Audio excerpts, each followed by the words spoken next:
Alright, I have another one of these somewhat dubiously produced videos for you guys. If you recall from my last video, this is my on-screen display, my signal viewer for CAN bus messages in my Tesla Model 3.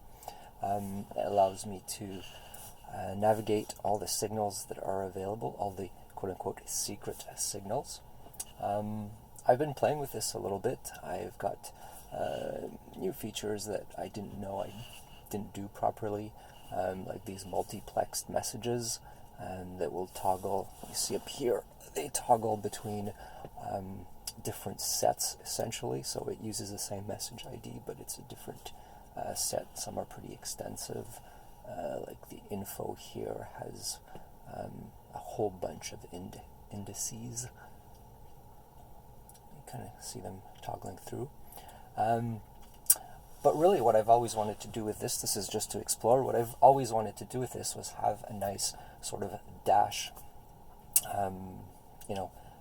dash meter, a nerd display, as some put it.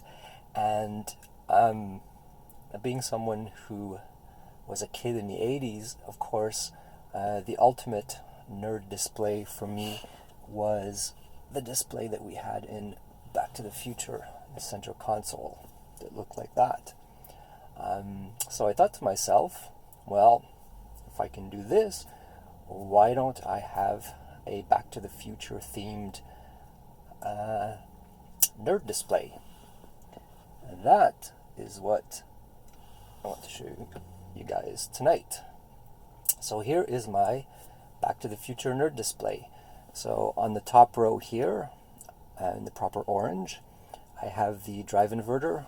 The green in the middle is the battery, and the bottom is what I'm calling the auxiliary power. I have the PTC, so the heater, the left and the right.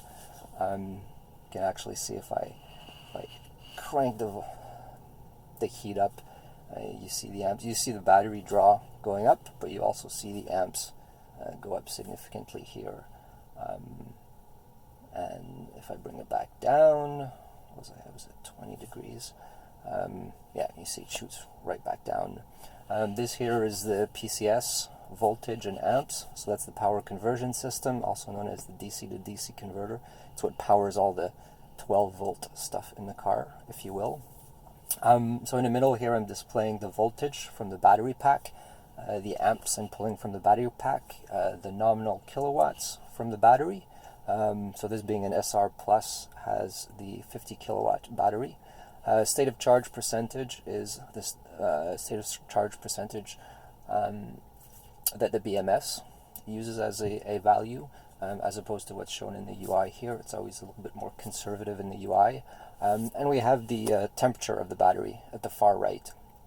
On the top we have the power here, the power to the drive inverter, so essentially the what goes to the motor. We have the torque, the RPMs, and the two temperatures. I have the inverter temperature and the stator temperature at the far right, but there's something wrong with those signals. I'm not picking them up yet. So anyway, we can go for a little drive. And unfortunately, I don't have anywhere I can go to actually go fast, because that would be kind of fun to show big numbers on the display and everything. But at any rate, as you can see, the numbers are dancing around as is proper. As I lift off the accelerator here, we see the regen kicking in. Energy going back to the battery, negative, what they're calling negative power. I don't know if you see the cones here. I live in Montreal, so we have construction everywhere. It's the bane of our existence. Someday it'll be over. Let's see if I can hammer it a little bit here. You see, got up to almost 200 kilowatts there. I have to actually apply the brakes here. Not good. So anyway, the display is a little bit janky still.